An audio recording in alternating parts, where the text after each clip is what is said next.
So excited you're checking out another episode of Church Psychology. My name is Dr. David Hall. Today, Matt and I are going to talk about ideas that we assume about family, particularly the cultural space that we inhabit that values or sees as normal the nuclear family. And we're going to look at what that means, how that fits historically into wider culture, specifically American culture, but also in the context of biblical culture, views of family, of individualism, the pros and cons of the togetherness and those dynamics that community can bring and challenge. If you're interested in that, hope you'll stay tuned with us. Now it's time for that intro music.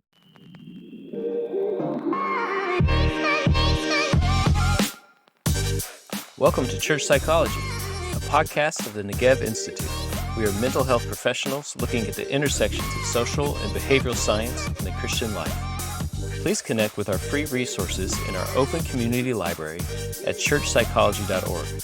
We would be grateful if you would follow, like, or subscribe to Church Psychology wherever you are finding us, and also leave us a review. As we start, if we are to love the Lord our God with all of our mind, it makes sense to work on our headspace. So let's get to work. Well, welcome everybody back to the Church Psychology Podcast. My name is Matt Schuneman. I'm here again with Dr. David Hall. David, good to see you. Yo. It's always a pleasure to speak with you.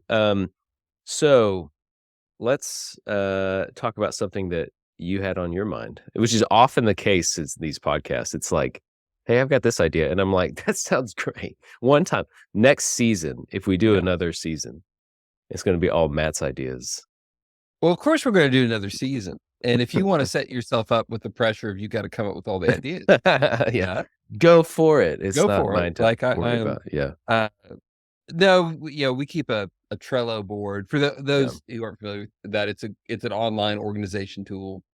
It's a pretty cool one, but I have this just list on there of just different ideas. And I had a particular moment months ago where I was in a waiting room unexpectedly for a while.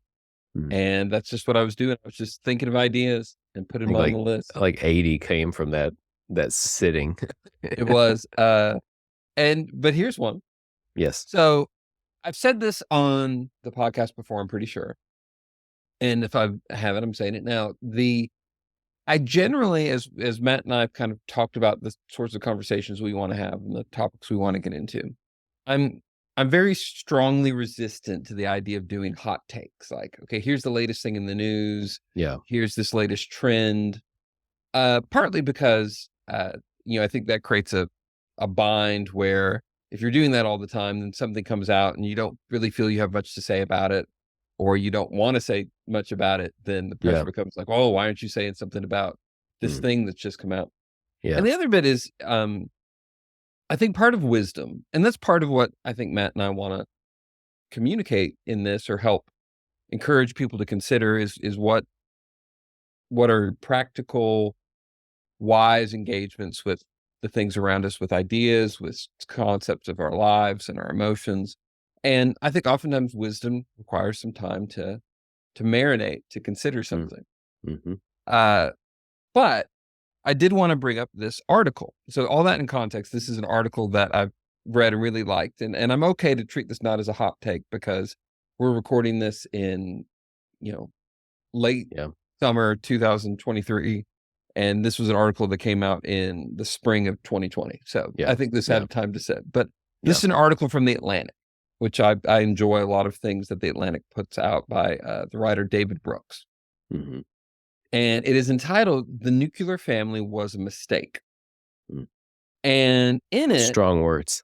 It is. It's a good title that kind of brings you in. But in it, he kind of delves into how we have done families, and this is specifically in the United States, but to a certain degree, other parts of the Western world, that how family has been considered and done throughout most of human history looked more or less like a certain thing. And then beginning in the mid-19th century and really taking hold in the mid-20th century in the Western world, we kind of restructured what family was going to look like into this concept of the nuclear family, which is in the classic idea, it is adult parents and their minor children. Yeah. and that being it It. in the sense of a Yeah. household.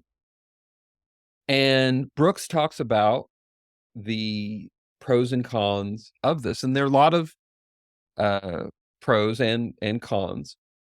So when you think about families, when you think about, and I think this is a good, you know, way to kind of consider our own sort of family histories. And Matt and I've kind of talked about it a little bit in the past that both of our, we both were born and grew up in East Tennessee, where we are now. Yeah. However, I had one parent at least who was not from here, who came from somewhere else. Mhm. And were your parents, either of your, I know your family in general came from Michigan, correct? Well, my dad's side of the family did. They Yeah. came from Michigan, by way of Miami even. They came here for, a little bit, and then they went there for, like, 6 to 9 months and then came back. But my mom's side of the family, definitely was from this area. Even my grandmother, at least, Mhm. was from the Newport area, and so a lot of So East Newport, Tennessee Tennessee, for roots. those who are wondering, not Yes, yeah. Newport like Rhode Island or Yeah, no, like, no. Very different cities. yeah. Very. But I think that, yeah, so East Tennessee from my mom's side and then Michigan for my dad's side. Yeah, and for me, East Tennessee from my mom's side, my mom has had ancestors, though different parts of her family had come from different places, different time. Mhm. My great-great-grandparents on my mom's side were immigrants from Scotland, Mhm. but my mom had different elements of her family in East Tennessee for generations. But even then, it only goes so far back, and my dad, was born and grew up in upstate New York, Yeah, near the Canadian border, yeah. and ended up here in his 20s. So but we've and I think this is very common for a lot of Americans to Mhm. consider, like, yeah, of course, like, families from different places. We came from different places. I may have personally been born one place and I live some other place now. And we Yeah, don't think that's particularly strange. But the context of human history yeah. and, human history involves the story of migrations of people, but for most part, migration was generally slow Mhm. and happened in large clusters Yeah. until you ended up with the transatlantic migrations. It was typically, people may migrate west or east, but it wasn't necessarily over, like in one, sometimes it was multiple generations moving Mhm. slowly Mhm. over the Yeah, course of space. yeah. And even when you did travel greater distances, it was rarely on your own. In fact, throughout most of human history, it was really impossible for it to Mm. be on your own. Like there was no survival.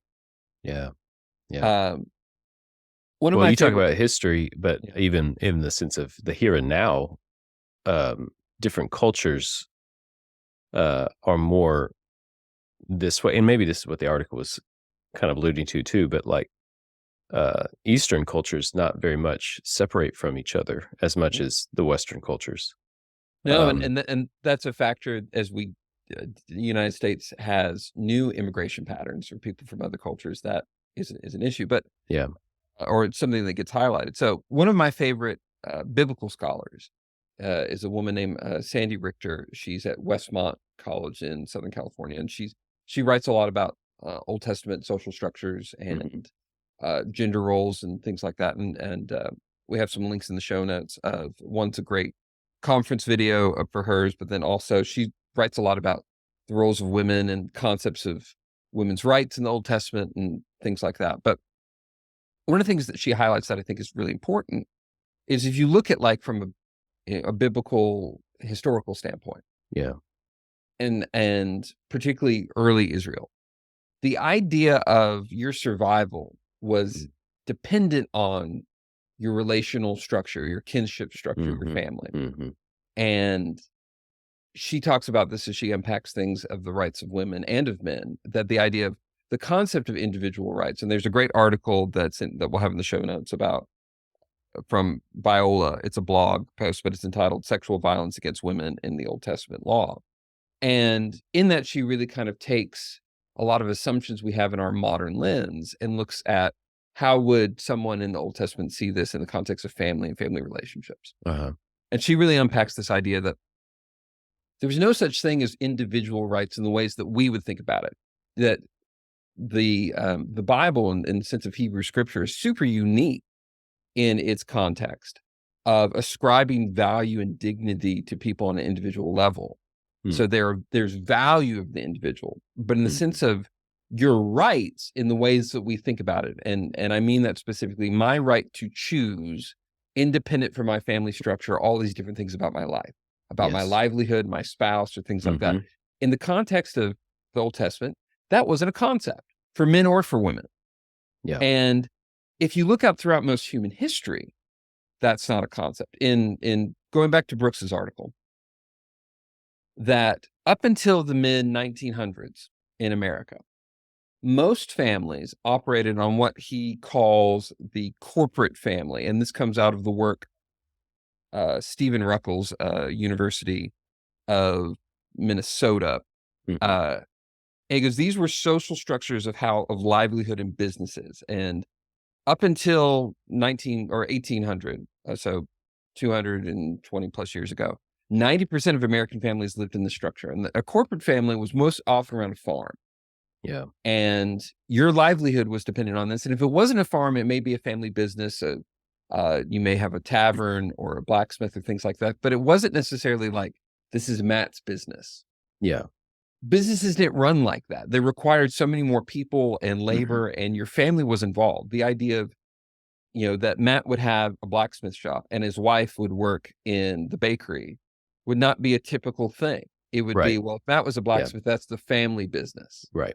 And your Yeah. kids would be, in some degree, part of that, Yeah. and this integrated sort of life. And then industrialization allowed for people, what that did was people moved into wage earning.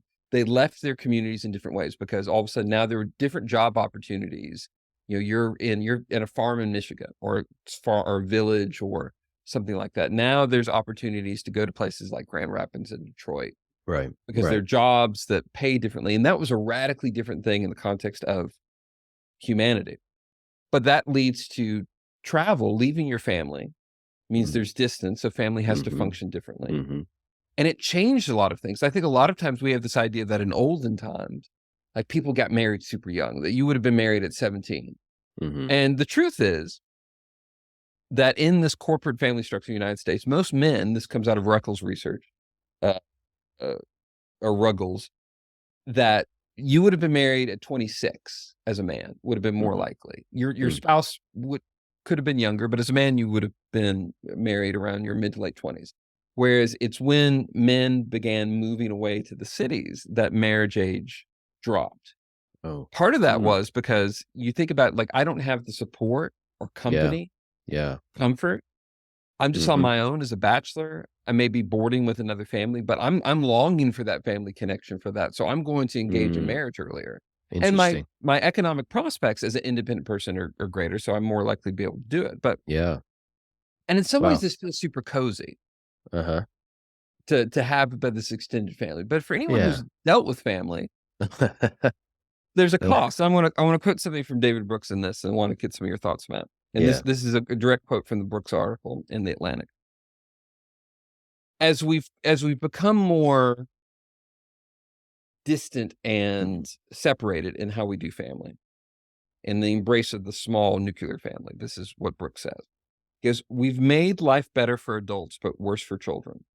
We've moved from big, interconnected, extended families, which help protect the most vulnerable people in society from the shocks of life, to smaller, detached nuclear families, meaning a married couple and their children, which give the most privileged people in society room to maximize their talents and expand their options. Mm. The shift from bigger interconnected families to smaller and detached nuclear families ultimately led to a family system that liberates the rich and ravages the working class and the poor. Mm. And that's radical. But Yeah. you think about it, it is, if you live in a large extended family, what does it mean for you to have children and still have work responsibilities? Well, it means that you have older generations around you, say parents or aunts and uncles or things like that, that may be older and are less, quote, productive in the farm in that traditional way, but are Yeah. available for childcare. Yeah. Yeah. Uh, what does Mm. it mean for you when you're just a small family unit to have loss? Anyway, Yeah. I know you've got plenty of thoughts on this, Matt, both professionally and personally. So Yeah, I think that, you know, this goes into aspects of generational change, but also you see some of this still within the nature of different family units, even in my work with people, kind of learning about their family system. Some language that we use is what's your family of origin? And so kind of exploring outside of just your nuclear family, but into where you were raised and how does that impact you and seeing the differences in some of these. If you've got these kind of more segmented nuclear families where the parents were really independent and worked a lot, and it kind of crafted maybe a independent spirit within the individual that I'm working with. And so some of that has some strengths to it, but everything has a shadow side. And so they find it more difficult to connect with other people because of their independence. Whereas a person that comes from a more connected, sometimes enmeshed family, now that's kind of language of where it becomes dysfunctional, but usually they're of these family systems that everybody's involved. Maybe they have a lot of brothers and sisters, like the extended families involved into their life. They have the ability to connect really well, but they lack some of that independent spirit. And oftentimes when I work with couples, you'll notice that one comes from one lean and one comes from the other lean. Mm, And working with them to kind of understand how do they create their family unit, has to both incorporate strengths of their family system, and lets go of some of them. And so that's what comes to mind clinically, or at least in the work I've done with individuals and couples as it relates to this. mm, Because even though we have moved to more of a nuclear family system in our culture, the family of origin still plays a big part, whether positively or negatively, you mm, know. Um, and I think that a lot of this depends kind of more culturally now, where, like I said earlier, a lot of the Western society that we are is more of that nuclear bend. But a lot of the things that you were talking about is the way it used to be before the Industrial Revolution, I think still play out in some of the Eastern mm. cultures. I remember watching a movie recently, and I can't for the life of me remember what it's called. Oh, but I think it had that actress, it's not Aquafina. Is Is it that right? Crazy Rich Asians?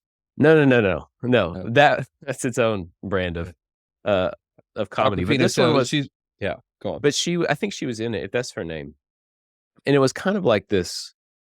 It had humor, but it also had a lot of heart, and it kind of reflected on this Asian woman that lived in New York City, very Americanized, but her family was in like uh, I guess China. I can't remember exactly, but she went to visit, and there was one conversation that just stuck out to me where I'm going to butcher it, but something to the effect of she was talking to like one of her aunts or uncles, and he was like, you know, your mindset is more of like the what individually for you, but like our system is more like how does it impact the whole, like, Mhm, and that's in a sense the cultural understanding is it's not about the me, it's about the we, mhm, my, and that's all the honor system and all that, of what plays out in more Eastern religions and more Eastern cultures. But all that to say is that, we still have some kind of the both and as it mhm, relates to that. I found it interesting in some of the places of what that Brooks article said about how it impacts or benefits more the richer mhm. cultures rather than the poorer working class. And I was wondering if you could maybe expand on that some because I'm Sure. trying to piece that together. Well, and, look up pull out your phone and look up the Awkwafina movie because 'cause I'm curious now and, Yeah. of what that is, but it is,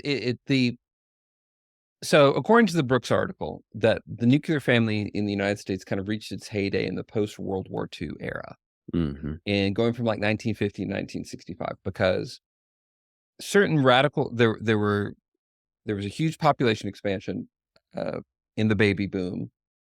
People could move out to the suburbs in ways home ownership became affordable to more Americans in ways that, uh, just was not available in previous generations, and Mhm. it led to this sprawl where people were moving out further Yeah. away. Mm. It Wages were high for both blue collar and white collar workers, and it was much more typical for a family to sustain, a prosperous lifestyle with a single breadwinner, typically Yeah. the man working Mhm. outside the home. Yeah. And at the time, this was the wages had gone up proportionally to the cost of living so much that the average working man, either blue collar or white collar, in the mid 1950s was earning a wage 400 times greater than his father had at the same Mm. phase of life. And in between 20, a man between ages 25 and 29, the article is talking about. Mhm. So Mhm. significantly more. Yeah. And that made it affordable to a wide swath of Americans. But it began to after the mid 1960s, it began going down quite a bit. And Yeah. a combination of the increased divorce rate meant that you oftentimes had single parent homes with the burden of providing.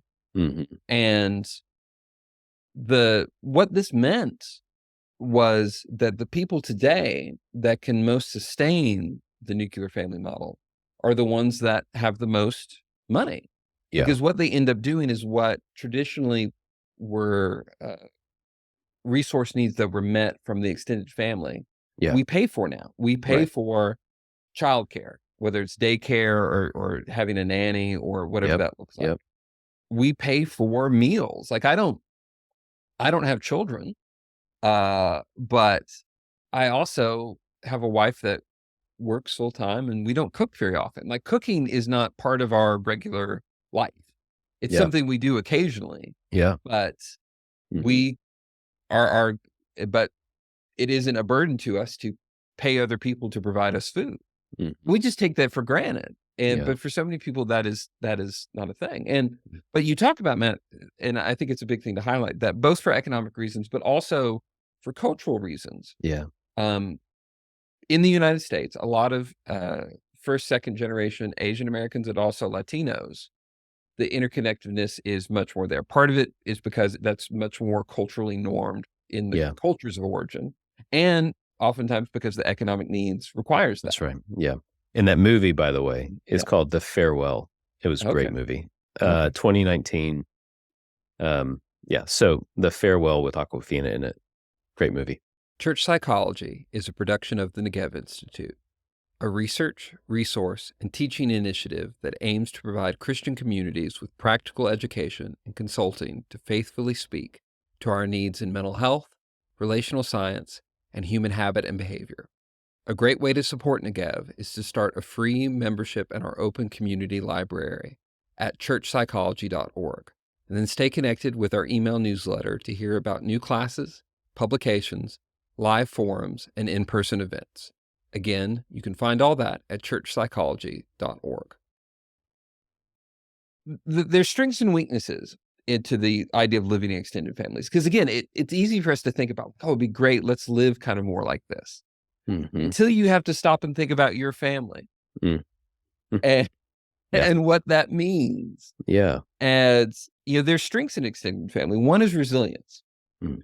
That extended families, that if you have somebody who gets sick and can't work, if you have an adult that is that dies, if Yeah. you have a special needs child, if you have um, any number of issues that kind of come up, there is not just there's the expectation culturally, if Mhm. you live in Mhm. that sort of space, that of course this is how the family will protect itself.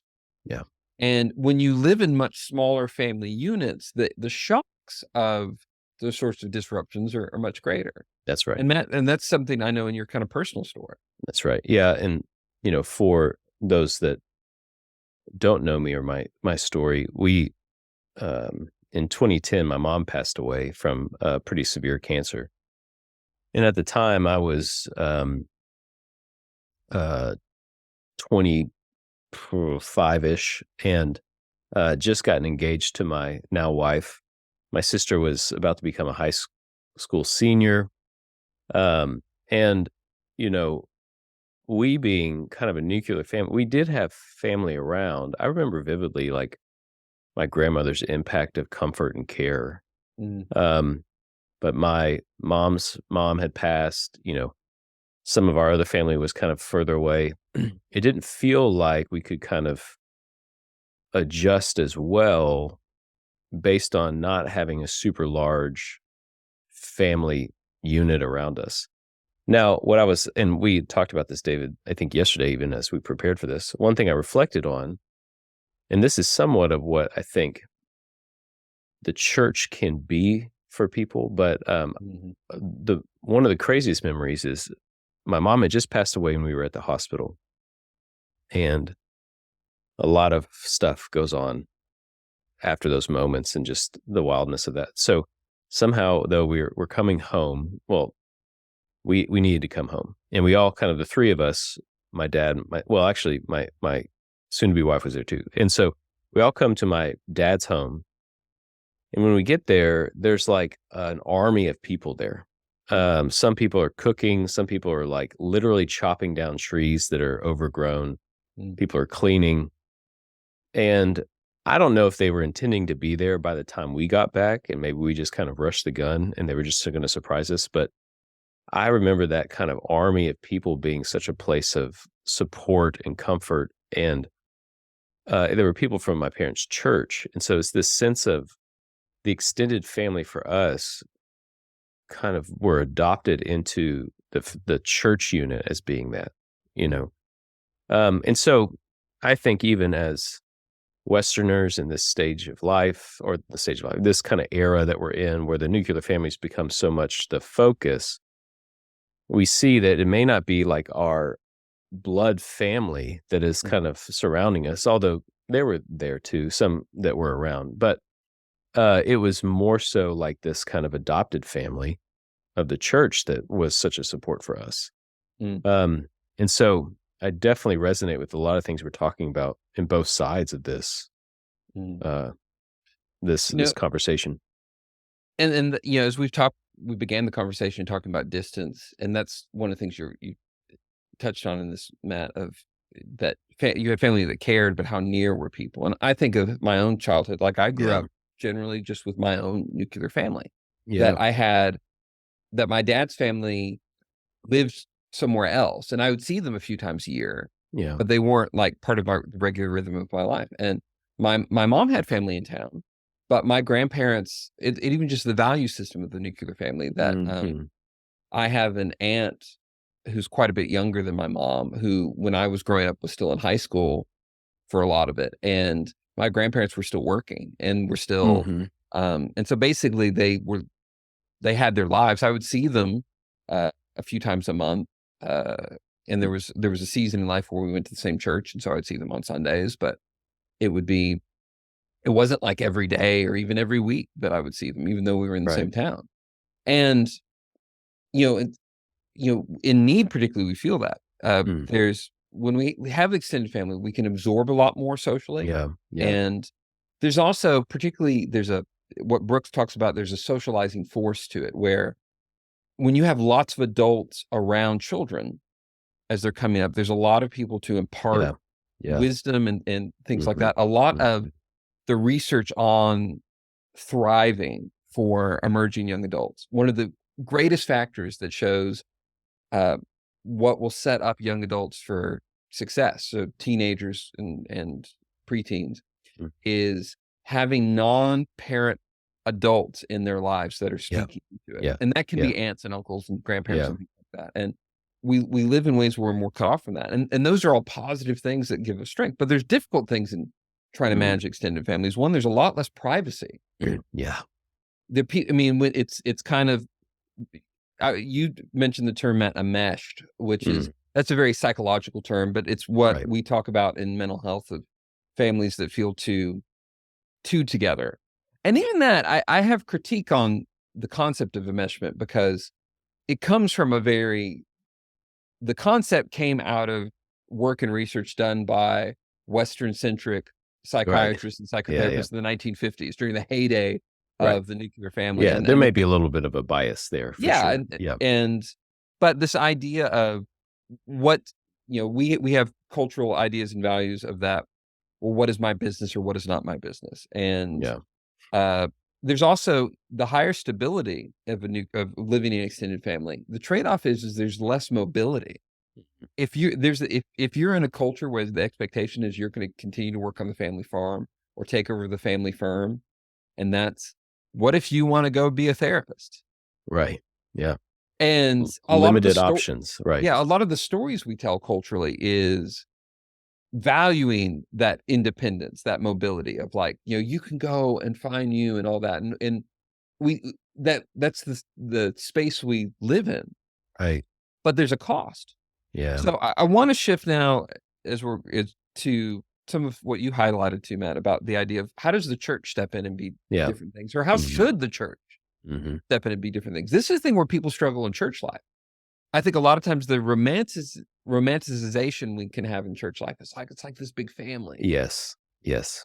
and a lot of church hurt that I've heard people talk about is like it felt so intrusive, or it felt so.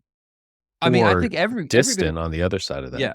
I think Mhm. every bit of church hurt I've heard people say is either a church that felt too intrusive for what people wanted, so too enmeshed in that way, or Yeah. too disengaged. Right. Like I needed you, or I And you needed weren't, this, yeah. you weren't Yep. there.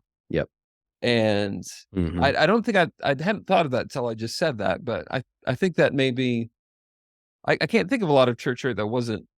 No, I think definitely. And I Yeah. mean, and whether the church hurt is directly pointed at congregants or the leadership of the Mhm, church, either way, they view the person as either, I wouldn't, it's hesitant to call it a parental figure as they look at their pastor, but some way a part of their family that is leading the family. mhm, And then you hurt me in this way. I feel so mhm, disconnected from it. mhm, So I think you're right. I think it does bring a lot of things into that, and so there has to be a balance between viewing yourself too much as like blood family, mhm, but also stepping into things with people mhm. and being that. Some scripture I wanna highlight, and then there's one particularly I want you to read, Matt, but, of just basically the whole arc of scripture talks about the desire and the goodness and the benefit of relationships, starting in Hmm. Genesis, beginning of Genesis 2:18. Then the Lord God said, "It is not good for man to be alone. I will make him a helper who is like him." This immediate call, the sense of it's the first thing I believe in after pronouncements of something being good in the creation narrative. It's the first time that God said something that this isn't good. Mm, This isn't that there needs to be relationship, there needs to be connection. yeah. Uh, and the idea of stepping into conflict, Proverbs 17:17, a friend loves at all times, and a brother is born for a difficult time. Mm, I think there's other translation that a brother is born for strife, yeah. and this idea of our relationships helping us persevere. Uh, they're commands that we have in the Hmm. sense of obligation that we have, and this comes into into the 10 commandments, but this out of Exodus 20:12, honor your father and mother so that you may live long in the land that the Lord your God is giving you. Hmm. We have now, I've unpacked with a lot of clients, what does honoring one's parents look like? Because oftentimes that is a struggle. Yeah. There's different biblical sorts of things of this of commands of children to obey their parents, but then that becomes when are you a child? Mm, We are always commanded to honor, yeah. but does that mean Yeah. obedience, and how does that fit into cultural space? Hmm. But this moving into the New Testament, some verses, there's this idea of we carry things together. We're called as believers to carry things together. Hmm. 1 Corinthians 12:26. If one member suffers, one member of the body, if one member suffers, all the members suffer with it. If one member is honored, all members rejoice with it. Galatians 6:2. Carry one another's burdens. In this way, you will fulfill the law of Christ. Yeah. In Hebrews 10:24-25, let us be concerned about one another in order to promote love and good works, not staying away from the worship meetings, so as some habitually do, but encouraging each other, and all the more as you see the day drawing near. Yeah. We're called in that to engage in the rhythms of community. And this is one of the most significant, I think, that becomes a vision for church life, but this is Hmm. Acts 2. But if you'd read Hmm. this one, Matt. Yeah. Acts 2:42 says, and they devoted themselves to the apostles' teaching, to the fellowship, to the breaking of bread, to the prayers. Every day they devoted themselves to meeting together in the temple complex and broke bread from house to house. They ate their food with a joyful and humble attitude, praising God and having favor with all the people. And every day the Lord added to them those that were being saved. Mm. Yeah. I think this passage, particularly in Acts, there's a lot of Christian life over the centuries that have sought, how do we become an Acts 2 community? How do we become an Acts 2 church? Mm. It's led to things like Christian communes, this idea of like, what is it like for us to kind of live life together? And I don't dismiss that out of Yeah. hand. I think there are pros and cons to it. There's definitely a shadow side to It is. It becomes what becomes the cultish sorts of things, or what Yeah. becomes the transgressional or Yeah. abuse of power that can come into this. Right. I think, the challenge is, we are not independent from the culture we find ourselves in. We are in a cultural moment right now that the norm is much more these independent families. Right. But recognizing, where does that fall short? Where is that Yeah. not necessarily the model as humans that we are meant to live in and to thrive? Yeah. And as the church community, I mean that both in the little c of the church, of the individual congregations you find yourself in. What does it mean to live that out? Mm. And in the wider sense of the wider community of believers, how do we culturally, and this is a challenge I want to give particularly for those who work in leadership roles, lay leadership or vocational leadership in ministry. How do we set cultural tones that normalize interdependence in ways that are Mm. considerate and healthy? Mm. Real quick, you used that phrase, and I was thinking about it earlier, and I want to just kind of try to visually paint that picture. Interdependence is this in between of independence and codependence. And codependence is more of that clinical term of enmeshment that I don't know where I end and you begin. Like Mhm, there's not clear boundaries of identified self. Where independence on the other end of the spectrum is there's very, very clear boundaries of who I am. And I function well independently from others. But again, I don't have connections well. I don't go deep. I don't rely on other people or trust well. And so interdependence, then that phrase you use is that in between, kind of holding, we always, well, at least I always talk about like, how do you stay on top of the ridge and not fall to the ditches? mhm, Or we use the phrase of the pendulum swing too far the other way. How do you keep it centered? And so just to visually paint that picture for people as you use that phrase. mhm. Yeah. I would also, that's my challenge for church leadership. Yeah. And here's my challenge for the average congregant church member. So, as I take a deep breath in this, part of our individualistic culture has also become a consumeristic culture. And that's a whole other episode or series of episodes of, Yeah. I'm gonna write and we that one take a down. lot of that, we take a lot of that mindset to church. Mhm. A lot of us treat church in this consumeristic mindset of, what is it? What am I getting from it?